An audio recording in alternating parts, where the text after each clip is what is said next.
বন্ধুরা সবাই কেমন আছো? বন্ধুরা আজকে তোমাদের আপন মায়ের পুকুরে ছেলের ঠাকুর ডুবানো নিয়ে অসাধারণ একটি সত্য ঘটনা বলবো। গল্পটি শেষ পর্যন্ত শুনলে তোমরা বাধ্য হবে হাতের কাজ করতে। না হলে সবাই আমাকে কাজ করে দিয়ে যাবে, আমি বাধা দেব না। নমস্কার বন্ধুরা, আমার নাম রাজাদিত্য দাস, বয়স ২৬ বছর, উচ্চতা ৫ ফুট ৬ ইঞ্চি, রেগুলার এক্সারসাইজ করা পেটানো চেহারা। আজ আমি আমার জীবনের কাহিনী অনেক সাহস নিয়ে আপনাদের সাথে শেয়ার করছি। এবার মূল কথায় ফিরে আসি, সেটা হলো আমার মা। আমার মায়ের নাম বুলি দাস, বয়স ৪৯ বছর। মা খুব একটা লম্বা না, ৫ ফুট থেকে কিছু কম। মার ওজন খুব বেশি না, ৫৫ কেজি হবে, তবে হালকা চর্বি আছে, সাথে সিজারের কাটা দাগ, যেটা আমার আর আমার বোনের জন্মের সময় হয়েছিল। আমার বোন মাত্র ২ বছর বেঁচে ছিল। বোন মারা যাবার পর মা বাবা দুজনেই খুব ভেঙে পড়ে। আমি ৫ বছরের ছোট ছেলে ছিলাম, তাই বোন হারানোর কষ্টটা খুব একটা বুঝতে পারিনি। মা বোন জন্ম হবার পর অপারেশন করিয়ে নেয় যাতে আর বাচ্চা না হয়। বোন চলে যাবার পর বাবা খুব দুঃখী হয়ে পড়ে আর খাবারের প্রচুর অনিয়ম করে, এতে বাবার কিডনি খারাপ হয়ে যায়, আর কিডনির অসুখেই বাবা মারা যায় আজ থেকে ১৮ বছর আগে। আমি আর বিধবা মাকে সেই থেকে বাড়ির বাকি লোকেদের কাছে অনেক অপমান সহ্য করতে হয়। বাবার পোস্ট অফিসে চাকরি ছিল, ওখান থেকে যে টাকা পায় তাতে আমাদের চলে। মা খুব শিক্ষিত না হওয়াতে বাবার চাকরি মা করতে পারে না। ছোট থেকেই পড়াশোনায় ভালো ছিলাম, তাই ২ বছর আগে চাকরি পেয়ে যাই ভালো পোস্টে। ৬ মাস ট্রেনিংয়ের পর কলকাতাতে পোস্টিং হয় আমার মিউনিসিপাল কর্পোরেশনের সহকারী অফিসার হিসেবে। কলেজ লাইফে প্রচুর মেয়েদের সাথে সম্পর্কে জড়াই, ওসব কাজেতে খুব পারদর্শী হয়ে পড়ি। বাবা চলে যাবার পর আমি ও মা একে অপরকে আঁকড়ে ধরে বেঁচে থাকি। বাড়ির বাকি লোকেদের অন্যায় ব্যবহারের পর ও আমার বিধবা মা নিজের মনের জোরে আমাকে ভালোবাসা দিয়ে বড় করে তোলে। আমাদের ভাগে ২টি রুম, সাথে রান্নাঘর ও বাথরুম।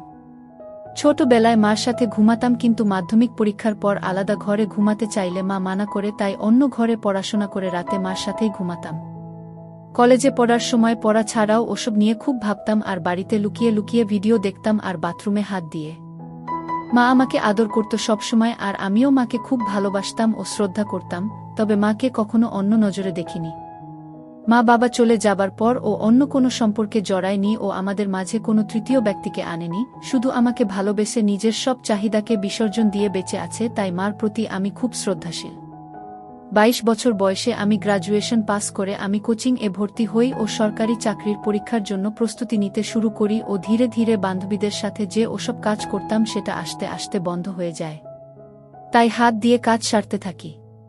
ইতিমধ্যে মার সুগার ধরা পড়ে, তাই মার যত্ন ও পড়াশোনা নিয়ে খুব ব্যস্ত হয়ে পড়ি, কারণ একটা ভালো চাকরি পেয়ে মার মুখে হাসি ফোটানো আমার একমাত্র লক্ষ্য হয়ে দাঁড়ায়। আমার চেষ্টা সফল ও হয়, আমি চাকরি পেয়ে যাই, এতে মার চোখে আনন্দে জল চলে আসে।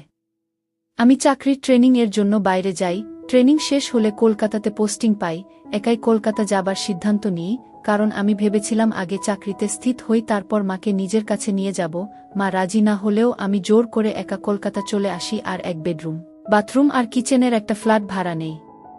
নতুন চাকরির কাজের চাপ এ নিজের যত্ন নেবার কথাই ভুলে যাই। সারাদিন অফিস, বাড়ি ফিরে হোটেলের খাওয়া দাওয়া করি, আর অভ্যাসবশত রেগুলার ভিডিও দেখি আর হাত দিয়ে কাজ সারা আর সিগারেট টানার বাজে অভ্যাস শুরু করি। এতে হিতে বিপরীত হয় আর আমার টাইফয়েড হয়ে যায়। খুব অসুস্থ হয়ে পড়ি। তখন মা খুব ভয় পেয়ে যায় আর মামাকে সাথে করে নিয়ে কলকাতাতে চলে আসে আমার সাথে একবারে থাকার জন্য। টাইফয়েডের ইনফেকশন কমে আসেতে মামা চলে যায়।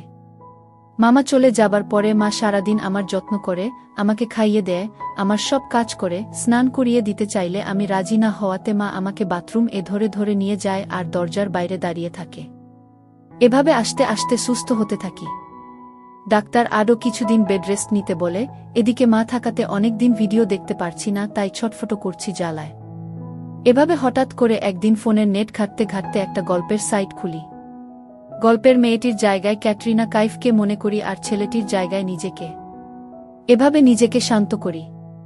এভাবে আর ২ মাস কেটে যায়। এরপর একদিন রাতে মার খুব পেচ্ছাপ পেয়েছিল, তো মা দৌড়ে বাথরুমের ভেতরে ঢুকে লাইট জ্বালিয়ে কোনোমতে পেচ্ছাপ করতে বসে। মা হয়তো ভেবেছিলি আমি ঘুমোচ্ছি, তাই দরজা বন্ধ করে, কিন্তু আমি গল্প পড়ছিলাম, তাই মাকে দেখে ফোন নামিয়ে পাশে রেখে দিই ও ঘুমানোর অভিনয় করি। হঠাৎ মাকে এভাবে দৌড়াতে দেখে দরজার দিকে তাকাই আর আমার মাথা নষ্ট হবার জোগাড়। কোনোদিনও মাকে এভাবে দেখিনি। পরক্ষণেই নিজেকে সংযত করি ও ভৎসনা করি। মাকে আমি কিছু বুঝতে দিই না, কিন্তু রাতে মা যখন আমাকে ধরে ঘুমায় তখন কেন জানি না আমার কেমন জানি হয়। নিজের মধ্যে এই পরিবর্তন আমাকে অবাক করে দেয়। এর মধ্যে একদিন রাতে গল্প ঘাটছিলাম তো হঠাৎ একটা মা ছেলের গল্প পাই। তারপরে মাথা আমার কাজ করা বন্ধ করে দেয়। একটু আলাদা রকম ফিলিং হয়, নিজের উপর রাগ ও হয়, কিন্তু আলাদা রকম উত্তেজনা হয়। একটার পর আরেকটা গল্প পড়তে শুরু করি ও ধীরে ধীরে আসক্ত হয়ে পড়ি। এমন পাগল হয়ে যাই যে গল্পের মায়ের জায়গায় আমার বিধবা মা ও নিজেকে কল্পনা করি। বাবু, তুই এখনো ঘুমাসনি? কত রাত হলো বলতো? এমন করলে তো আবার শরীর খারাপ করবে। তাড়াতাড়ি ঘুমা আর ফোন ঘাটা বন্ধ কর। ও আমি একটু ঘাবড়ে যাই। মা আমার বুকে হাত রেখেছিলি, ভাগ্য ভালো একটু নিচে রাখেনি, তাহলেই খুব বাজে ঘটনা ঘটে যেত। বাবা মারা গেছে প্রায় 18 বছর, মারও জ্বালা আছে নিশ্চয়ই। বাড়িতে আমার বিধবা অভুক্ত মা থাকতে বাইরে কেন যাব? আমাদের মধ্যেও কিছু হলে সেটা একবারে সুরক্ষিত হবে, কেউ জানবেও না, বাচ্চা হবার ও ভয় নেই। কিন্তু বড় প্রশ্ন হলো, আমি মাকে রাজি কি করে করব? ট্যাবলেট বা ঘুমের বড়ি দিয়ে কাজ করা আমার পছন্দ না, যা হবে অর্গানিকভাবে, মায়ের ইচ্ছাতেই। কিন্তু সেটা কিভাবে হবে বুঝে পাই না। প্রচুর রিসার্চ করি কিন্তু কোনো লাভ হয় না। আমি বিপাকে পড়ে যাই, কিভাবে কি করব? চোখের নিচে কালো দাগ পড়ে যায়। মা শুধু জিজ্ঞেস করে, বাবু তোর কি হয়েছে? কিন্তু আমি কিছু বলতে পারি না। আমার জন্মদিনের দিন মা নিজের মতো করে আয়োজন করে, আমরা আনন্দ করি। এরপর মা আমাকে বলে, জন্মদিন একই উপহার নিবি বাবু? আমি তখন বলি, মা তুমি সুখী থাকবে, খুশি থাকবে, তোমাকে ভালো যেন রাখতে পারি সেই আশীর্বাদটা দাও। মা বলে, তুই আমার খুব ভালো ছেলে, আমার স্বপ্নগুলো পূরণ করছিস, আমি খুব খুশি। এই কথা বলে মা কপালে আর গালে একটা হামি দেয়। আমিও একটা হামি দিই। এরপর মা বলে, বাবু একটা সত্যি কথা বলতো, রাতে তুই ঘুমাস না কোনো? চেহারাটা তোর কেমন হয়ে যাচ্ছে, আমার থেকে কি লুকোচ্ছিস? আমি বলি, কিছু কথা আছে, সেটা তোমাকে বলা যাবে না। এই ঘটনার দুদিন পর রবিবার দুপুরে মা স্নান থেকে বের হয়। আমি শুয়ে শুয়ে টিভি দেখছিলাম, হঠাৎ দেখি মার পা হালকা পিছলে যায় আর মা আলনা ধরে নিজেকে সামলানোর চেষ্টা করে। এই ধস্তাধস্তিতে মা অ্যাক্সেট হয়ে যায়, আর এই অবস্থায় আমি দেখে ফেলি। মা খুব লজ্জা পেয়ে যায়, আর যখন দেখে আমি তাকে দেখছি তখন মা আমাকে বলল, বাবু ওদিকে তাকা, আমার লজ্জা লাগছে। সাথে সাথে সায়া দিয়ে ঢেকে নিল আর একটা নাইটি নিয়ে দৌড়ে বাথরুম এ চলে গেল। মা অনেকক্ষণ হলো বাথরুম থেকে বের হচ্ছে না দেখে আমি মাকে দেখতে থাকলাম, কিন্তু মা দরজা খুলছে না। অনেক জোরাজোরির পর মা দরজা খুলল, কিন্তু মার মুখ খুব গম্ভীর। আমি মাকে বললাম, কি হলো তোমার মা? উত্তরে মা বলল, বাবু খুব বাজে ব্যাপার ঘটে গেল, এখন আমি তোর সামনে স্বাভাবিকভাবে থাকব। মা আমার হাত ধরে বলল, বাবু তুই আমার সব দেখে ফেলেছিস? উত্তরে আমি একটু ইতস্তত হয়ে বলি, হ্যাঁ মা, সব কিছু দেখে ফেলেছি। মা মাথায় হাত দিল আর বলল, খুব খারাপ হল জিনিসটা। আমি বলি, মা এটা অতটাও বড় ব্যাপার না। তখন মা বলে, কি বলছিস? আমার সব দেখে ফেললি আর বলছিস কোনো ব্যাপার না? উত্তরে বললাম, মা ও তো ভাবছো কেন তুমি? বাইরের কোনো তৃতীয় ব্যক্তি তো তোমাকে দেখেনি, আমি তো তোমারই অংশ। আমি দেখেছি, তুমি নিজের ইচ্ছেতে তো আমাকে সব দেখাওনি, ভুল করে হয়ে গেছে। নিজের ইচ্ছেতে দেখালে আলাদা ব্যাপার ছিল, আর তুমিও তো আমাকে কত অ্যাক্সেট অবস্থায় দেখেছ। তাহলে কি আমি লজ্জা করে বসে থাকব? ঘরে চলো। এটা শুনেই মা বলছে, বাবু সে তো ছোট থাকতে দেখেছি, এখন তো কত বড় হয়ে গেছিস। আর আরেকটা কথা, নিজের ইচ্ছেতে যদি আমাকে দেখে ফেলতি তখন কি আমাকে খারাপ ভাবতি? আমি রেগে গিয়ে বললাম, আগে শীতের পোশাক পরো, আমার খিদে পেয়েছে, একসাথে খাবো, তারপর আমি একটু বাইরে যাব। আমি স্নান করে আসি, তুমি পুজো দিয়ে নাও। আমি বাথরুম এ গেলাম আর হাতের কাজ সেরে নিলাম। আমার মাথা ঘুরে গেল। আমি তাড়াতাড়ি সব পরিষ্কার করে স্নান করতে লাগলাম আর মাকে নিয়ে ভাবতে লাগলাম, যেভাবেই হোক মায়ের সাথে কাজটা করতে হবে। আমি হালকা হালকা ইশারা দেব মাকে। এই ভেবে স্নান করে বেরিয়ে দেখি মা খাবার রেডি করে ডাইনিং এ বসে আছে। আমি চুল আঁচড়ে বডি স্প্রে লাগিয়ে খেতে বসলাম, আর চোখে মাকে দেখছি মা নিচু হয়ে খাচ্ছে দেখে আমি বললাম, মা কি হয়েছে তোমার? যা হয়েছে সেটা ভুলেও যাও। তো মা বলছে, বাবু আমি ভুলতে পারছি না, খুব লজ্জা লাগছে গু। এই কথা শুনে আমি নিজের রাগ সামলে নিয়ে বলি, মা আমি কি করলে তোমার এই লজ্জা কাটবে তুমি বল। তো মা বলে, আমি কিছু জানি না রে বাবু। আমি এবার বলি, ঠিক আছে, তোমার এই গোমড়া মুখ আমার দেখতে ভালো লাগে না, তুমি ছাড়া আমার আর কেউ নেই। আমি তোমার সামনে অ্যাকসেট হয়ে যাব, তুমি দেখে নিও, তাহলে তোমার লজ্জা যদি কাটে। আর মা তুমি পোশাক পরেও যতটা সুন্দরী, পোশাক ছাড়াও ততটা সুন্দরী। এটা শুনে মা একটু থমকে গেল। তখন আমি মাকে বলি, আমি 8টার দিকে বাড়ি ফিরে আসি, তারপর সব কথা হবে। আমি বেরিয়ে আমার এক বন্ধুর সাথে আড্ডা দিতে যাই, কিন্তু মন লাগছে না, তাই 6টার দিকেই বাড়ি ফিরে আসি। মা আমাকে আসতে দেখে বলে, এত তাড়াতাড়ি চলে এলি যে? আমি বলি তুমি এমন গোমড়া হয়ে বসে থাকবে আর আমি বাইরে আড্ডা দিব সেটা হয় না। আর আকাশ তাও খারাপ করেছে, ঠান্ডা তাও লাগছে ভালোই, তাই চলে এলাম। আমরা একসাথে চা খাই, তারপর মাকে বলি এবার তুমি আমাকে খুলে বলো কি হয়েছে তোমার। তো মা বলে তুই আমার সব দেখলি, তোর বাবা ছাড়া আর কেউ আমাকে দেখেনি, আজ তুই দেখলি, কেমন লাগছে, তোর সামনে আসতে লজ্জা লাগছে, খুব ভালো ছিলাম রে, কোনো অভাব ছিল না, কিন্তু কি জানি কি হচ্ছে।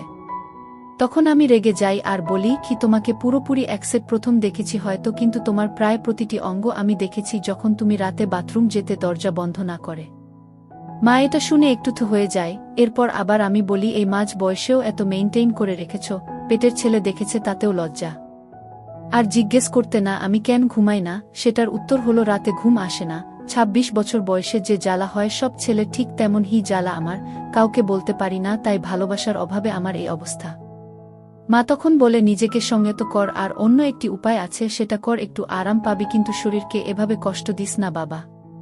তখন আমি বলি মা আমার কষ্টের পরিমাণ অনেক, তাই তোমাকেই বললাম, সন্তানের কষ্ট মা ছাড়া আর কেউ বুঝবে না। মা বলে আমি জানি শোনা, একটা কথা বলি, আমিও তো নিজের চাহিদা ভুলে তোর জন্য বেঁচে আছি। তুই নিজে কষ্ট পেলে আমারও কষ্ট হয় বাবা, আমাকে একটু সুখ দে বাবা। আমি তখন বলি তোমাকে সুখী করা আমার একমাত্র উদ্দেশ্য। আজকে রান্না করতে হবে না, বাইরে থেকে খাবার অর্ডার করছি, কাল তো ছুটি, কালকে বাড়িতেই আছি, তাই হালকা খাওয়া যাবে। মা এবার বলে বাবু এটা বুঝিস আমরা মা ছেলের মাঝে আমি কোনোদিনও কাউকে আনিনি, তুই ও আমাকে একটু সুখ দিস তাহলেই হবে। আমি বলি তোমার জন্য আমি সব করতে পারি, যেমন তোমার লজ্জা ভাবটা আগে কাটাই বলে বাথরুম গিয়ে হাত পা ধুই আর সব বাইরের জামাকাপড় ছেড়ে একসেট হয়ে বাইরে বের হই। মা চা খাচ্ছিল, আমাকে এই অবস্থায় দেখে চমকে যায় আর মার হাত থেকে কাপ নিচে পড়ে যায়। মা বলে উঠে বাবু এ কি অবস্থা তোর, কেন এমনটা করলি? আমি ওই অবস্থায় মার সামনে গেলাম আর মাকে বললাম তোমার লজ্জা কাটানোর জন্য আর কোনো উপায় ছিল না, তুমি তো নিজের ইচ্ছেতে সব কিছু দেখাওনি, তাও লজ্জা পাচ্ছ। আমি নিজের ইচ্ছেতে তোমাকে সব দেখলাম, কিন্তু দেখো মা আমার একটু ও লজ্জা করছে না।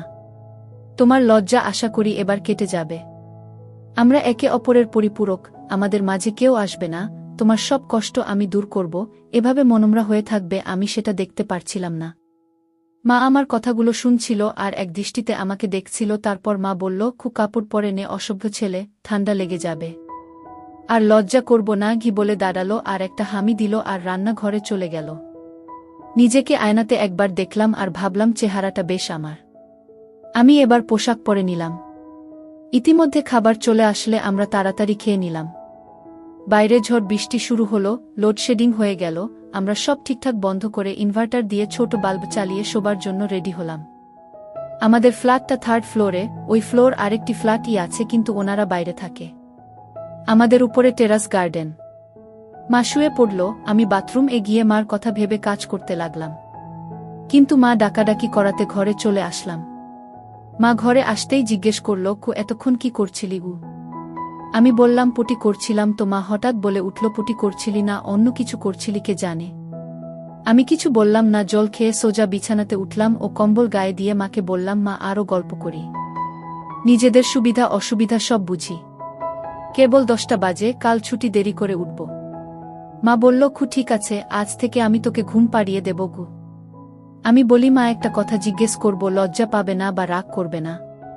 তো মা বলল আমার লজ্জা তুই কাটিয়ে দিয়েছিস, ক্লাস 5-এ পড়তে আমার সামনে লাস্ট অ্যাকসেপ্ট হয়েছিলিস, আজ আবার হলি, আর তুই যদি নিজের মনের সব কথা আমাকে না বলিস তাহলে আমি রেগে যাব আর তার থেকেও বেশি কষ্ট পাব, আর ভাবব আমার ভালোবাসাতে কি কমতি থেকে গেল যে তোর আমি প্রিয় বন্ধু হতে পারলাম না। আমি একটা শুনে বলি তোমাকে কোনো কষ্ট আর পেতে হবে না, তোমার সব চাহিদা আমি পূরণ করব, তুমি চাইলে আমাকে স্নান ও করিয়ে দিতে পারো তোমার যেভাবে খুশি, আমি মানা করব না। এবার বলো তো মা নিজেকে কি করে তুমি সংযত রাখতে, আর কি করতে যেটা আমি করতে পারছি না, প্লিজ বলো। এই কথা শুনে মা বলছে বাবু আমি খুব খুশি হলাম যে তুই নিজের মনের কথাগুলো খুলে বলছিস গু। তখন আমি বললাম মা আমি সবসময় তোমাকে সব বলতে চাই, তবে তুমি যদি অস্বস্তি বোধ কর তাই বলতাম না, আর তুমি যা লজ্জা পাও তাই বলতাম না, তুমি ফ্রি হয়েছ তো আমি আমার সব তোমাকেই উজাট করে দেব, যেমনটা তুমি চাও। আমার বিধবা মা, আমার প্রিয় বন্ধু আছে, আর কাউকে লাগবে না। তারপর বলতে শুরু করল বাবু তুই এটা ভাবিস না আমাকে শারীরিক কষ্ট পেতে হয়নি, তোর কষ্টের পরিমাণটা হয়তো অনেক, কিন্তু আমার কষ্ট ও কিছু কম ছিল না। অন্য কারো সাথে সম্পর্কে আমি জড়াইনি। তোর মুখ দেখেই নিজেকে সংযত রেখেছি। কখনো কখনো নিজেকে নিজেই ঠান্ডা করতাম, বাস, আর কিছু না। জানতাম এটা শরীরের জন্য ঠিক না, কিন্তু আমার আর কিছু করার ছিল না। তোর জন্য সব কিছু বিসর্জন দিয়েছি বাবু। আমাকে এবার একটু সুখের মুখ দেখাস। আমার একটু খারাপ লাগল। আমি বললাম, সরি মা, আগে যা হয়েছে ভুলে যাও। আমি তোমাকে এখন থেকে এতটা ভালোবাসবো, আদর যত্ন করব, তুমি সব কষ্ট ভুলে যাবে। মা তখন বলল, বাবু, তোর তো উপায় আছে নিজের চাহিদা মেটানোর, তাহলে নিজেকে নিজে ঠান্ডা করার চেষ্টা করিস না। খুব খারাপ। আমি বলি, মা, ডাক্তার ও আমাকে মানা করেছে, কিন্তু মা, আমার কোনো বান্ধবী নেই। আমি এখন কোনো সম্পর্কে জড়াবো না, আগে তোমাকে পৃথিবীর সুখ দেই, তারপর দেখা যাবে। তখন মা বলে, কি আমার ছেলে বড় হয়ে গেছে, কিন্তু সব সুখ কি আর পারবি? সব সুখ সবার কপালে থাকে না। তখন আমি বলি, কি এমন সুখ যেটা তোমার ছেলে তোমাকে দিতে পারবে না মা? তখন মা আমার গালে হাত দিয়ে আমাকে বলে, পারবি না রে বাবু, পারবি না, আমাকে ওই সুখ দিতে পারবি না। আমি বলি, কোনো মা, আমি কেন পারবো না? নিজেকে ও তোমাকে সব সুখ দেব, তোমার সব চাহিদা পূরণ করব, এই প্রমিস করেছি। শুধু তোমাকে মুখ ফুটে বলতে হবে। মা তখন বলে, কি ছেলেকে কি এটা বলা যায় বাবু? পৃথিবীর সবচেয়ে নিষিদ্ধ জিনিস, লোকে জানলে থুথু করবে। আমি মার হাত ধরে বলি, মা, একটা কথা আমার মাথার দিব্যি দিয়ে বলো তো, তুমি কি সত্যি চাও না আমাকে উপযুক্ত মনে করো না? আমাদের দুজনের এই জীবন, এই একাকী জীবন, আমাদের মাঝে কেউ কোনো দিন আসেনি আর আসবেও না। আমার জন্য সব বিসর্জন দিয়েছিলে, আমার জন্যই সব ফিরে পাবে। তুমি নিজেই বললে তোমার ছেলে বড় হয়েছে আর আমরা বেস্ট ফ্রেন্ড, তাহলে কি মা আমি? মা কান্না করে উঠল আর বলল, কি তোর থেকে উপযুক্ত আর কেউ না রে বাবু, শুধু আমার মাতৃত্ববোধ আমাকে আটকাছে। আমি তখন বলি, আমি কিছু কথা বলবো, তাহলে তোমার মাতৃত্ববোধ আরও জেগে উঠবে, কিন্তু সেটা আমাকে আপন করার দিকে। মা, তুমি কি জানো, আমি শরীর খারাপের সময় ইন্টারনেট থেকে গল্প পড়তাম আর নিজেকে ঠান্ডা করতাম। গল্প পড়ে হঠাৎ তোমার আর আমার কথা মনে পড়ে যায় আর খুব গরম হয়ে যায়। মনের চাহিদা তোমাকে পাবার চাহিদাতে পরিবর্তন হয়, কিন্তু কোনো পথ খোলা না থেকে খুব কষ্ট পাই। ডাক্তার দেখায়, সেটা তো তুমি জানোই মা। মা, তোমার ছেলে বেড়াজালে জড়িয়ে পড়েছে। আমি খুব কষ্ট পাচ্ছি মা, আমাকে বাঁচাও। তোমাকে লুকিয়ে লুকিয়ে দেখি, তাই সেদিন তুমি খুব লজ্জা পাচ্ছ দেখে আমি নিজেই অ্যাকসেপ্ট হই, সব দেখানোর জন্য। আমি তোমাকে সুখ দিতে চাই, তোমাকে সুখী করতে চাই, ছেলের কর্তব্য পালন করতে চাই। তুমিও আমার কষ্ট দূর করে মায়ের দায়িত্ব পূরণ কর। আমাকে নাও মা। মা তখন বলে, কি তোর মনে এত কিছু ছিল বাবু, তোকে আমি নিরাশ করব না বাবু। আমাকে সুখ দে, তবে বন্ধুর মতো না, যা হবে মা ছেলে হয়েই, আমি মা হয়েই তোর কাছে সব চাই। আয় বাবু কাছে আয় আরও। আমি মাকে আই লাভ ইউ বলে নিয়ে মাকে উঠে বসতে বলি আর লাইট জ্বালিয়ে দিই। মা কিছু বলার আগেই মাকে পা ছুঁয়ে প্রণাম করি আর বলি, এটা আমাকে ছোট থেকে আগলে রাখার জন। এরপর যা হবে সব নতুন, সব আলোতে হবে, আর যদি কোনো ভুল ত্রুটি করি তো ক্ষমা করে দিও বলে কাজ শুরু করে দিই। আমার দুষ্টু মিষ্টি ভালোবাসার বন্ধুরা, কেমন আছো সবাই? আশা করি অনেক অনেক ভালো আছো। আজকের গল্পটি শুনলে তোমাদের দাঁড়িয়ে যাবে, তাই গল্পটি শোনার আগে অবশ্যই হেডফোন ব্যবহার করো। ডিগ্রি পরীক্ষার পরে আমি অবাধ স্বাধীনতা পেলাম, কারণ ততদিনে বাবা মা স্বীকার করে নিয়েছেন যে আমি যথেষ্ট বড় হয়েছি। আর সেই সুযোগে আমি স্থানীয় হাসপাতালের ইন্টার্নি ডাক্তারদের সাথে ঘনিষ্ঠ বন্ধুত্ব গড়ে তুললাম। বলতে গেলে আমার দিনের বেশিরভাগ সময় হাসপাতালেই কাটত। তাদের মধ্যে সুবীর ছিল আমার সবচেয়ে ঘনিষ্ঠ। আমাকে ছাড়তেই চাইত না, তাই ওর যখন ইমার্জেন্সি ডিউটি পড়ত আমাকে ওর সাথে থাকতেই হতো। আমারও ভয়টয় কম ছিল। অ্যাক্সিডেন্টের কেস বা কাটাছেঁড়া, সেলাই, এগুলি আমার ভালো লাগত। আমি কাটাছেঁড়া সেলাইয়ের সময় সুবীরকে সাহায্য করতাম, মাঝে মাঝে মজাও করতাম। সুবীর ছিল আমারই মতো পাগল, সেজন্যই ওর সাথে আমার এত গাঢ় বন্ধুত্ব হয়েছিল। তবে আমাদের মধ্যে একটা নিয়ম কঠিনভাবে মেনে চলতাম। দুজনের কেউ যখন কোনো মেয়েকে, তখন আরেকজন সেদিকে নজর দিতাম না। একদিন একটা ঘটনা ঘটল। একদিন ইমার্জেন্সি ডিউটি করছে সুবীর সাথে আমি। হঠাৎ একটা কেস এলো। এক গ্রাম্য নববধূকে গরুতে ঢিস দিয়েছে। বুটা গরুকে খাবার দিতে গিয়েছিল। গরুটা মাথা নিচু করে খেতে খেতে আচমকা মাথা তুলতে গেছে, আর কাছে দাঁড়ানো বুটার কিনার দিয়ে শিং ঢুকে গেছে। বুটার শাশুড়ি বুটাকে নিয়ে এসেছে, পুরো শাড়ি মাখামাখি এবং তখনও পা বেয়ে রক্ত গড়াচ্ছে। দ্রুত রক্ত বন্ধ না করলে বুটা মারাও যেতে পারে। এসব ক্ষেত্রে দ্রুত ক্ষত পরিষ্কার করে ছোট হলে ব্যান্ডেজ আর বড় হলে সেলাই দিয়ে ব্যান্ডেজ করতে হয়। সুবীর বুটার শাশুড়ির কাছে জানতে চাইল, কোথায় জখম হয়েছে? গ্রাম্য অশিক্ষিত বুড়ি বলল যে সে দেখে নাই, তয় রানে হতে পারে। সুবীর বুটার জখমের স্থান আর ক্ষতের অবস্থা দেখার জন্য যেই না শাড়ি উঠাতে গেছে, শাশুড়ি মহিলা হা হা করে উঠে বলল, সে কি বেয়াব্রু করতেছেন কেন? কিছুতেই সে হাঁটুর উপরে শাড়ি উঠাতে দেবে না। সুবীর আমাকে আড়ালে ডেকে নিয়ে বলল, মনিদা, জিনিসটা দেখছেন? এক্কেরে কি নাদুস নুদুস আর ফর্সা। এই আইটেমের নরম জায়গাটা একটু না দেখলে ভাই সারা জীবন আফসোস করতে হবে। আমিও ওর কথায় সায় দিলাম, যে করেই হোক একটু দেখতেই হবে, পারলে একটু হাতাতে হবে। কিন্তু কিভাবে? শাশুড়ি বুড়ি যেভাবে পাহারা দিচ্ছে। আমি বললাম, কাকিমা, আপনি ছেলেরে আনেন নাই কেন? বুড়ি বলল, আমার পুলারা একটা নাদান হাবাগুবা। হ্যাঁ, আইসে কি হরব?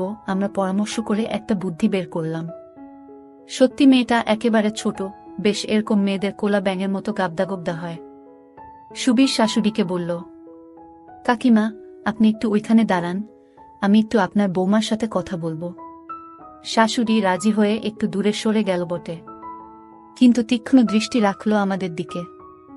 সুবীর বউটার কাছে জিজ্ঞেস করল, আঘাতটা কোথায়? বউটা ব্যথা সহ্য করতে করতে মুখ চোখ বিকৃত করে জানালো, কুচকিতে। তখন সুবীর বলল, দেখো, তোমার ক্ষত পরিষ্কার করে ব্যান্ডেজ বাঁধতে হবে, প্রয়োজন হলে সেলাই দেয়া লাগতে পারে। তোমার যে জায়গায় আঘাত সেখানে দেখতে দিতে হবে। তুমি কি রাজি? মেয়েটা তখন ব্যথায় কাতরাচ্ছে। সে এমন একটা অবস্থায় আছে যে সে যে কোনো কিছু করতে রাজি, এবং সত্যি রাজি হয়ে গেল। তবে জানতে চাইল ব্যথা লাগবে কিনা। সুবীর জানালো যে ওই জায়গায় অবশ করার ইনজেকশন দেওয়া হবে, ফলে সে কিছু টেরই পাবে না। মেয়েটা সানন্দে রাজি হয়ে গেল। এবারে শাশুড়ি বুড়িকে ডেকে সুবীর বলল যে কাপড় তুলতে হবে না, তবে খুলতে হবে। বুড়ি রাজি হল। সুবীর একটা চান্স নিল। ভাগ্যে লেগে যাওয়ার সম্ভাবনা 90%। বুড়িকে বলল, আপনি রক্ততক্ত দেখে ভয় পান না তো? বুড়ি বলল, না না বাবা, আমার মাথা গুড়ায়, ওসব কাটা ছিটা আমি দেখবার পারমু না। আমরা এটাই চেয়েছিলাম। স্ট্রেচার টেবিলটা মোটা পর্দা দিয়ে আড়াল করা, তাছাড়া দরজায় ওয়ার্ড বয় আছে, কাউকে ঢুকতে দেবে না। সুবীর বুড়িকে উল্টো দিকে ঘুরিয়ে তুলে বসিয়ে তাকে বলল, আপনি আপনার বৌমার হাঁটুর ওখানে শক্ত করে ধরে রাখেন, বেশি ভয় করলে চোখ বন্ধ করে থাকেন। বুড়ি নিশ্চিন্ত হল যে তার বৌমাকে আমরা বেয়াব্রু করতে পারব না। অথচ গ্রাম্য অশিক্ষিত বোকা মহিলা এটা ভাবল না যে কেবল নিচ থেকে উল্টিয়েই বের করা যায় না, ফিতে খুলে উপর থেকেও বের করা যায়। বুটা ব্যথায় সমানে কাতরাচ্ছে। স্ট্রেচার টেবিলের মাথার দিক একটু ঢালু করে দিল সুবীর, যাতে বুটা দেখতে না পায় আমরা কি করছি। আরও নিশ্চিন্ত হওয়ার জন্য সুবীর বুটাকে বলল চোখ বন্ধ করে রাখতে। বুটা সত্যি সত্যি হাত দিয়ে চোখ ঢেকে শুয়ে রইল। সুবীর আমাকে কাজে লেগে যেতে বলল। আমি আলতো করে বুটার শাড়ি সরিয়ে বের করলাম। ওফ, কি সুন্দর মোলায়েম, ওখানেই 2 দিন কাটিয়ে দেওয়া যায়। তারপর ফিতে টেনে খুলে লুচ করে নিচের দিকে নামিয়ে দিতেই নরম জায়গাটা বেরিয়ে পড়ল। সত্যিই অপূর্ব সুন্দর, ফোলা ফোলা, চেরাটা গভীর, নদীর পাড়ের সাথে তুলনা করা যায়। তবে উপর দিক এবং কুচকির পাশে ঘন কালো, কোকড়ানো, লম্বা ঘাসে ঢাকা। গরুর শিংটা ঢুকেছে ঠিক কুচকির ভিতর দিয়ে। ক্ষতটা গভীর, সেলাই লাগবে। সুবীর আগে একটা ইনজেকশন লাগালো। 1 থেকে 10 গুনতেই জায়গাটা অবশ হয়ে গেল। বুটার কাছে ক্ষতে টিপ দিয়ে জানতে চাইলাম সে কিছু টের পাচ্ছে কিনা। মাথা নাড়িয়ে জানালো, না। সেলাই দিতে হলে জায়গাটা পরিষ্কার করতে হবে। আমি ব্লেড দিয়ে ঘাস কামাতে লাগলাম। মাথায় দুষ্ট বুদ্ধি এলো। শুধু ওই জায়গাটুকুই কেন, পুরো কামিয়ে চকচকে করে তুললাম। সত্যি দেখার মতো। টিপে টুপে দেখলাম তুলতুলে নরম। ছোট্ট মাথাটা নাড়লাম। অবশ থাকায় কিছুই টের পেল না বুটা। পরে সুবীর ক্ষতটা সেলাই দিল। ঠাট্টা করে বলল, মনিদা, দেব নাকি সেলাই করে? বুড়ির ছেলেটা যেয়ে দেখবে দরজা বন্ধ। হা হা হা হা। সুবীরের সেলাই দেওয়া শেষ হলে আমি বুটার দিলাম দারুণ। আমি বুটাকে জিজ্ঞেস করলাম, আমি তোমাকে, তুমি কি কিছু টের পাচ্ছ? বুটা এদিকে ওদিকে মাথা নাড়িয়ে না জানালো। অবশ্য ও সারাক্ষণ চোখ বন্ধ করে রেখেছিল। আমি আরও মজা করার জন্য ওর শাশুড়িকে বললাম, শুনছেন বুড়িমা, আপনার বৌমার ব্যথা একেবারে সেরে গেছে। আমি আপনার বৌমাকে, কিন্তু সে কিছু টের পাচ্ছে না। শাশুড়ি কথাটা লুফে নিয়ে বলল, কি কইলা বাবা, যাই তাই করো না বাবা। দেখো বুড়ার যেন কোনো কষ্ট না থাকে। বড়লক্ষ্মী বউ আমার। আমি হাসতে হাসতে বললাম, না না বুড়িমা, কিছু করতেছি না। আসলটা ইডা একরকমের চিকিৎসা। ও আপনি বুঝবেন না, তাইলে আপনার বৌমা আরো পাইত। সুবীর আমার দিকে তাকিয়ে হাসতে লাগল। বুড়ি বলল, তয় তাই করো না বাবা, সিদাই যদি বালা হয়। আমি বললাম, এখন এই অবস্থায় ওটা করা যাবে না। পরে আপনার বৌমার সাথে কথা বলে যদি সে সেই চিকিৎসা নিতে চায় তখন দেয়া যাবে। ব্যথাটা একটু কমুক, ঘাটা সারুক, তারপর। গ্রাম্য অশিক্ষিত সরল বুড়ি কিছুই না বুঝে বলল, আচ্ছা বাবা, তোমাগো অনেক দয়া। সুবীরকে ইংরেজিতে বললাম, যে করেই হোক এই বুটার নরম নরম সুন্দর আমার খুব লোভ হয়েছিল। সুবীরকে সেটা বলাতে সুবীর বুটাকে বলল, প্রতিদিন একবার এসে ড্রেসিং করায় নিয়ে যাবা। 5 দিন পর সেলাই কাটতে হবে, ঘা শুকাতে আরো 3-4 দিন লাগবে। এ কয়দিন তোমাকে একটু কষ্ট করে আসতে হবে। আর তোমার শাশুড়ি বুইড়া মানুষ, তারে কষ্ট দেওয়ার কি দরকার? তুমি তো একাই আসতে পারবা, আর না হয় তোমার স্বামীর সাথে আনবা। কি মনে থাকবো? বউটা লজ্জা লজ্জা মুখে ঘাড় কাত করে জানালো, থাকবে। আমি সুবীরের সাথে অনেক সলা পরামর্শ করে একটা বুদ্ধি বার করলাম। সেই মোতাবেক সুবীর পরের দিন ও ড্রেসিং করার সময় কথায় কথায় জেনে নিল যে বউটার বাচ্চা হয়নি, তবে ওর শাশুড়ি খুব শীঘ্রই একটা বাচ্চা চায়। তখন সুবীর ওকে কায়দা করে জানিয়ে দিল, আমার বন্ধুটাকে তো চেনো, ও এই ব্যাপারে খুব ভালো ডাক্তার। সমস্যা হলে ওর কাছে এসো। এর আগে অনেক বাচ্চা না হওয়া বউয়ের বাচ্চা বানিয়ে দিয়েছে ও। বউটা রাজি হয়ে চলে গেল। টোপ ফেলা হয়ে গেছে, এখন মাছের ঠোকর দেয়ার অপেক্ষা। আমাদের একটাই আশা যে বউটার স্বামী যেহেতু নাদান আর বোকাশোকা, বউটারও বয়স অনেক কম, সবে 15-16, কাজেই ওদের মধ্যে ভালোভাবে হওয়ার সম্ভাবনা কম। আর যদি তা হয় তাহলে বাচ্চা হওয়ারও সম্ভাবনা কম। দেখা যাক বিড়ালের ভাগ্যে শিকে ছিঁড়ে কিনা। অনেকদিন পার হয়ে গেল, প্রায় 6 মাস। ওসব কথা আমরা ভুলেই গেলাম। আমারও বাড়ি ছাড়ার সময় ঘনিয়ে এলো। একটা সরকারি চাকরির ইন্টারভিউ দিয়েছিলাম, খুব ভালো হয়েছিল, চাকরিটা হওয়ার সম্ভাবনা আছে। একদিন সকালে আমি ক্যান্টিনে চা খেতে গেলাম। সুবীর ডিউটিতে ছিল। ফিরে এসে রুমে ঢুকতেই আমার একটা হার্টবিট মিস হয়ে গেল। দেখি সেই বুটা আর তার শাশুড়ি সুবীরের সামনে বসা। আমাকে দেখেই ওদের আড়াল করে চোখ মারল সুবীর। ওদেরকে বলল, ওই যে এসে গেছে আপনাদের ডাক্তার সাহেব, যান ওর সাথে কথা বলেন। আমাকে বলল, বুঝলি মনি, এটা তোর কেস, এত সুন্দর বুটার বাচ্চা হয় না। তুই একটু চেক টেক করে দেখ কিছু করতে পারিস কিনা। আমি খুব গম্ভীর ভাব নিয়ে বললাম, এসো। আমি ওদের নিয়ে একটা খালি চেম্বারে বসালাম। ওই চেম্বারে ডাক্তারের পদ খালি ছিল, কাজেই কারো আসার সম্ভাবনা ছিল না। আমি ওদেরকে বসতে বলে দরজা দিলাম। ডাক্তারের চেয়ারে বসিয়ে বললাম, বল তোমাদের কি সমস্যা? বুটা লজ্জায় জড়ষ্ট। শাশুড়ি বলল, দেহ তো বাবা, পুলারার বিয়া দিচ্ছি 5 বছর হয়ে গেল, এখন পর্যন্ত একটা নাতি নাতকুরের মুখ দেখলাম না। পাড়াপড়শি নানান আক্তা কুক্তা কয়, বু নাকি বাঞ্জা। জড়িবুটি কবিরাজি অনেক করছি। শেষে তোমার কথা মনে পড়ল, তাই ওরে নিয়ে আলেম। আমি বললাম, ভালো করছেন, কিন্তু আপনার পুলারে আনা দরকার ছিল। হের সাথেও তো কথাবার্তা কোন লাগবি নাকি? বুড়ি বলল, কিন্তু হ্যাঁ তো নাদান, বুদ্ধিচুদ্ধি নাই, গাবদা গুবদা, কিচ্ছু বুঝে না। আমি বললাম, তবুও বাচ্চা তো হ্যাঁই বানাইব নাকি কাকিমা? বুড়ি শরম পেয়ে মুখে আঁচল চাপা দিয়ে হে হে করে হেসে বলল, তা যা কইছ ঠিকই কইছ। ঠিক আছে, এর পরের দিন হ্যারে পাঠায় দিবানে। আমি শাশুড়িকে বললাম, আপনার পুলার বুড়ে কিছু গোপন কথা জিগান লাগব। আপনি থাকবেন না বাইরে বসবেন? বুড়ি বলল, না বাবা, আমি বাইরে বসি। শাশুড়ি উঠে বাইরে চলে গেল। যাওয়ার সময় বুদ্ধি করে দরজাটা একটু ফাঁক করে রেখে গেল। খুব চালাক, খুব সতর্ক। আমি বউটাকে বললাম, তোমার ঠিক মতো হয়? বউটা অবাক হয়ে বলল, সেইটা আবার কি জিনিস? আমি বুঝলাম গ্রাম্য অশিক্ষিত সরল মেয়ে, কাজেই ওর সাথে সেভাবেই কথা বলতে হবে। বললাম, মানে প্রতি মাসে তোমার ওই রাস্তা দিয়া বাইর হয় নাকি? বউটা এবারে বুঝতে পারল, শরমে মুখে আঁচল চাপা দিয়ে বলল, ওগারোতা হয়। আমি কয়দিন থাকে? বউ, 5-6 দিন। আমি তোমার স্বামী তোমার সাথেই ঘুমায়? বউ, আর কই ঘুমাইব? আমি বাচ্চা নিতে চাও? বউ, আমার শাশুড়ির খুব শখ। আমি কেন, তোমার ইচ্ছা নেই? বউ মুখে আরো বেশি করে আঁচল চাপা দিয়ে মুখ নিচু করে, ও আছে। আমি কতটুকু? অনেক না কম? বউটা কিছু না বলে উপর নিচে মাথা দোলায়।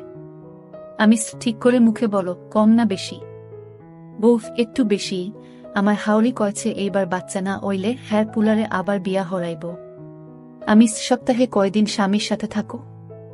বউ, ওমা কয় কি, সব দিনই তো থাহে। আমি রাতে বিছানায় শোয়ার পরে কি করে তোমার স্বামী? বউ, কি আর হরব, ঘুমায়। আমি ও ঘুমায়, আর কিছু করে না? মানে বাচ্চা হওয়ানোর জন্য তোমরা কি করো? জবাবে যে কথা বউটা বলল, আমার হার্টের বিট বেড়ে গেল। আনন্দে আমার চিৎকার করতে ইচ্ছে করছিল। বউটা লজ্জায় লাল হয়ে বলল, কেন, ও আমারে প্রত্যেক দিন রাইতে ঘুমানোর আগে দেয়। আমি ওরে শিকাইয়া দিছি। দিতে চায় না, তাও আমি ওরে জোর হরে দেওয়াই। আমি আচ্ছা, তুমি অনেক কিছু জানো দেখছি, লেখাপড়া করেছ? বউ, 3 ক্লাস পড়ছিলাম গায়ের মক্তবে। আমি তুমি জানো দিলে কি হয়? বউ, ওমা, জানুম না কেন, দিলে বাচ্চা হয়। আমি তো সেটা তুমি জানলে কিভাবে, তোমার তো আগে বিয়ে হয়নি। বউ, আমার মায় কইছে, যখন আমি একটু বড় হইলেম তখন মা আমারে কইছিল, খবরদার কোনো জোয়ান পুলারে দিতে দিবি না। আমি জিগাইছিলাম, কেন মা, দিলে কি হয়? মায় কইল, জোয়ান পুলায় দিলে বাচ্চা অয়, হি হি হি। আমার পেট ফেটে হাসি আসছিল, কিন্তু হাসতে পারছিলাম না। কি জুটি মাইরি! স্বামীটা নাদান, জানেই না যে তার সাথে একটা আছে, আর সেটা কেবল পেশাব করার জন্য নয়। সেই খিদে মিটানোর জন্য তার বউয়ের সাথে একটা জায়গা আছে। আর বউ ক্লাস 3 পর্যন্ত পড়া, সব জানতা, বিদ্যের জাহাজ। উনি বিদ্যার বলে উনি জানেন যে কেবল দিলেই বাচ্চা হয়। বউটাও জানে না যে তার শরীরে একটা জায়গা আছে, আর সেটা কেবল জন্য নয়। সেই জন্য তার স্বামীর শরীরে আস্ত একটা আছে। এখন আমার সামনে এক বিশাল সুযোগ। আমার সামনে এমন একটা মেয়ে যাকে কোনো পুরুষ চোখ দিয়ে দেখেনি পর্যন্ত। ওর পুরো সম্পূর্ণ অধরা, আর ঠিকমতো অভিনয়টা করতে পারলে আমি হব ওর আগুন উস্কে দিয়ে ঠান্ডা করার প্রথম পুরুষ। বুড়িটার জন্য খুব মায়া লাগলো আমার। কত শখ তার ছেলের বউয়ের বাচ্চা হবে, সে নাতি নাতনি নিয়ে আনন্দ করবে, পাড়া প্রতিবেশীর বদনামের হাত থেকে রক্ষা পাবে। কিন্তু সে তো আর জানে না যে তার নাদান ছেলেটা তার বউকে পরিবর্তে নিয়মিত দিচ্ছে বাচ্চা হওয়ানোর জন্য। শালার গাধা জানেই না যে খালি আদর দিলেই বউয়ের বাচ্চা পয়দা হয় না। বাচ্চা বানানোর জন্য পরিশ্রম করা লাগে, গায়ের ঘাম ঝরিয়ে বুকে নিয়মিত আচ্ছা করে হয়, আর দিয়ে বউয়ের পকেট ভর্তি করে দিতে হয়, তবেই না বাচ্চা হয়। ওর বউটাও আরেক নাদান, তা না হলে হয়তো আর কাউকে দিয়ে নিজের জুড়াতে পারত, পেটে বাচ্চাও আসত। দেখা যাক আমি কি করতে পারি। অনেকটা সহজ হয়ে উঠেছে বউটা। আমি ওর নাম জানতে চাইলাম, ও জানালো ওর নাম সুফিয়া। আমি তখন বললাম, বুঝলাম, কিন্তু তোমাকে একটা কথা বলা দরকার।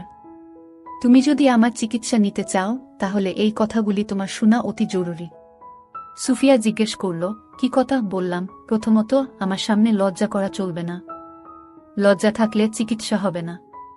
মনে করো আমি যদি তোমার চিকিৎসা করি, তোমার সমস্ত আমাকে চেক করতে হবে। এই চিকিৎসা অনেক কঠিন, আমাকে অনেক কষ্ট করতে হবে। শুধু দেখা নয়, হাত দিতে হবে। তুমি যদি মনে করো তুমি এসব করতে পারবে না, তাহলে আর আমার কাছে এসো না। সুফিয়া মুখের কাপড় সরিয়ে হা হা করে উঠে বলল, না না ডাক্তার সাব, আমনে যা যা কইবেন আমি তাই তাই করব। অসুবিধা হইব না, কিন্তু খরচাপাতি কেমন লাগবো? বুঝেন তো আমরা গরিব গুরবা মানুষ। আমি বললাম, না না, খরচ বেশি লাগবে না। তুমি যা পারবে দিবে, না পারলে না দিবে। আমি আর বেশি দিন এই হাসপাতালে থাকব না, বড় জোর 2-3 মাস আছি। তুমি আমার শেষ রোগী, তাই তোমাকে আমি এমনিতেই চিকিৎসা করে দিয়ে যাব। তাহলে তুমি আমাকে সারা জীবন মনে রাখবে। কি রাখবে না? সুফিয়া লজ্জা লজ্জা হাসি দিয়ে বলল, ও অবশ্যই রাখমু। বললাম, তোমার বাচ্চা হলে যখন ওকে কোলে নিয়ে আমার কথা মনে পড়বে, তাই না? ও বলল, তা তো পড়বই, আমগো কত আশা। আমি বললাম, আমি যা যা করতে বলি সব ঠিক ঠিক করো, তোমাদের আশা ঠিকই পূরণ হবে। ঠিক আছে, আজ তোমরা যাও, কাল তোমার স্বামীকে সাথে করে নিয়ে এসো, তোমাদের দুজনের চিকিৎসা একসাথে করতে হবে। সুফিয়া রাজি হয়ে চলে গেল। ওদের বিদায় করে দিয়ে সুবীরের রুমে এসে মন খুলে আগে হো হো করে হেসে নিলাম। সুবীর বলল, কি রে, এত হাসছিস কেন? খবর ভালো মনে হচ্ছে। আমি সুবীরকে সব কথা খুলে বললাম। সুবীর বলল, মনি, ভালো একটা দাও মেরেছিস তো রে, ঘুষ হিসেবে লাঞ্চ খাওয়াতে হবে কিন্তু। আমি রাজি হয়ে গেলাম। পরদিন একটু আগেভাগে গিয়ে প্রয়োজনীয় উপকরণগুলি আগে থেকেই সেই খালি চেম্বারে রেখে এলাম। সুফিয়া ওর স্বামীকে সাথে নিয়ে সকাল 11টার একটু পরে এসে পৌঁছাল। সুফিয়ার নাকের ডগায় বিন্দু বিন্দু ঘাম জমেছে। ওকে দেখতে কি যে সুন্দর লাগছিল, তা ভাষায় প্রকাশ করা সম্ভব নয়। মেয়েটার জন্য আফসোস হল। ফুলের মতো সুন্দর একটা মেয়ের কিনা এরকম নাদান একটা স্বামী জুটল। আমি প্রথমে দুজনকে একসাথে ভিতরে ডাকলাম। সুফিয়ার স্বামী আসলেই একটা নাদান, একেবারেই সরল সহজ, বোকার হদ্দ। নিজের কোনো বুদ্ধি শুদ্ধি নেই, বউ যেটা বলে সেটাই বিশ্বাস করে। ওর বউকে যদি কেউ যায় আর বউ যদি বলে যে নাই ঝাড়ফুঁক করছে, তাহলে সেটাই বিশ্বাস করবে। কথা বলে বুঝলাম গোপন বিষয় ও কিছুই জানে না। আমি সুফিয়ার স্বামীকে বাইরে নিয়ে গিয়ে 10টা টাকা দিয়ে বললাম, তোমার বউকে চেক করতে অনেক সময় লাগবে, তো তুমি এই টাকা নিয়ে কোথাও ঘুরে বেরিয়ে এসো। ও জিজ্ঞেস করল, কেন ডাক্তার সাহেব, বেশি সময় লাগবে কেনে? আমি বললাম, বাচ্চা কার হবে, তোমার না তোমার বউয়ের? বোকার মতো হাসি দিয়ে বলল, হে হে হে, আমার বউয়ের। আমি বললাম, সেজন্যই বেশি সময়, যাও। বলল, ও বুঝছি, ঠিক আছে। স্বামীটাকে বিদায় করে দিয়ে আমি রুমের দরজা দিলাম। যদিও এই করিডোরে কেউ আসবে না। চেম্বারটা করিডোরের এক প্রান্তে, আর এদিকে করিডোরের মাথার গ্রিল বন্ধ থাকে। যাতায়াত বন্ধ, তবুও সাবধানের মান নেই। আমি সুফিয়াকে বললাম, শোনো সুফিয়া, তোমাকে কাল কি বলেছি মনে আছে? সুফিয়া ঘাড় কাত কর জানালো, মনে আছে। আমি অয়থাই সুফিয়ার বিপি চেক করলাম, যাতে সুফিয়ার বিশ্বাস হয় যে সত্যি সত্যিই ওর চিকিৎসা হচ্ছে। সুফিয়াকে বললাম লম্বা লম্বা করে শ্বাস নেওয়ার জন্য। আমি যেটা যেটা বললাম সুফিয়া সেটা সেটাই করল। ভালো লক্ষণ। তাড়াহুড়া করার ফল কখনো ভালো হয় না। নিজেকে সাবধান করলাম, কোনো তাড়াহুড়ো নয়, ধীরে বতস-ধীরে। তাড়াহুড়ো করলে সুফিয়ার সন্দেহ হতে পারে, আর সন্দেহ হলে হয়তো আর নাও আসতে পারে আমার কাছে। অথবা সন্দেহ করে যদি কারো সাথে আলাপ করে বসে, তাহলেই সর্বনাশ। আমি সেদিনই ওকে এ ব্যাপারে কৌশলে নিষেধ করে দিলাম, যাতে বাচ্চা আসার আগ পর্যন্ত ও কাউকে কিছু না বলে। ওকে বললাম, কেউ জেনে ফেললে যদি কোনো ক্ষতি করে। সুফিয়া সাবধান হয়ে গেল। আমি সেদিনের মতো ওকে 2-3 রকমের ট্যাবলেট দিয়ে আবার পরদিন আসতে বললাম। আসলে ওগুলো ছিল সব ভিটামিন ট্যাবলেট, কিন্তু আমি ওর বিশ্বাস আরও দৃঢ় করার জন্য বারবার করে নিয়ম করে ওষুধগুলো খেতে বললাম, দেখো যেন কোনো ভুল না হয়। পরদিন ঠিক সময় মতো সুফিয়া ওর স্বামীকে নিয়ে হাজির হয়ে গেল। আমি আগের দিনের মতো ওর স্বামীকে টাকা দিয়ে বাইরে পাঠিয়ে দিলাম। সে খুব খুশি। সুফিয়া আগের চেয়ে জ্বরটা কাটিয়ে বেশ ফ্রি হয়ে উঠেছে। ও এখন আমার সাথে হেসে হেসে কথা বলছিল। আমিও আর ওর সাথে কোনো আড়াল রাখতে চাইলাম না। জিজ্ঞেস করলাম, ওষুধ খেয়ে কোনো পরিবর্তন বুঝতে পেরেছ? স্বভাবতই ওর উত্তর ছিল, না, পরিবর্তন হবে কি করে? আমি কি কোনো কার্যকরী ওষুধ দিয়েছিলাম নাকি? দিয়েছিলাম তো, ভিটামিন ট্যাবলেট। আমি আবার ওর প্রেশার চেক করলাম, স্টেথোস্কোপ দিয়ে পরীক্ষা করলাম, তারপর জিজ্ঞেস করলাম, কোনই পরিবর্তন হয়নি? আবারও মাথা দোলালো সুফিয়া। বললাম, তোমার আপেলের বোটায় কুটকুট করে কামড়ানি বা অস্বস্তি বা শরীরের মধ্যে কেমন কেমন করা, তেমন কিছুই হয়নি। সুফিয়া আবারও মাথা দুলিয়ে জানালো, সেসব কিছুই হয়নি। তখন আমি বললাম, সুফিয়া, তোমাকে আমি আগেই বলেছিলাম আমার কাছে লজ্জা পাওয়া যাবে না, মনে আছে? সুফিয়া মাথা হেলিয়ে জানালো, আছে। মিটমিট করে হাসছিল ও। আমি বললাম, তোমার একবার পরীক্ষা করে দেখতে হবে। তুমি তো জানো বাচ্চা জন্মাবার পর সে কি খায়, তাই না? সেজন্য আগে তোমার পরীক্ষা করতে হবে। করব, সুফিয়া বলল। করেন। সুফিয়ার শক্ত শক্ত হয়েছিল। আমি বললাম, না না, এভাবে নয়। এবারে সুফিয়া একটু ঘাবড়াল, কিন্তু সেটা মাত্র সাময়িক, হাত কাঁপছিল। কিছুক্ষণ চেষ্টা করে হেসে দিল, বলল, আমি পারব না, আপনি খুলে নেন। আমি আলতো করে হাত রাখলাম, শিউরে উঠল সুফিয়া। 18 বছর বয়সী একটা বিবাহিতা মেয়ে শুধু ভুল জ্ঞানের কারণে সুখ থেকে বঞ্চিত। আমার পেলে তো শিউরে উঠবেই। সুফিয়া থেকে খুলল না। আমি ওর উদ্দেশ্য বুঝতে পারলাম। আমি ওকে উঠে পাশে রাখা ইজি চেয়ারে শুতে বললাম। সুফিয়া উঠে গিয়ে চেয়ারে বসল। হাত আমারও কাঁপছিল। এত সুন্দর দেখেই বোঝা যায় হাত পড়েনি।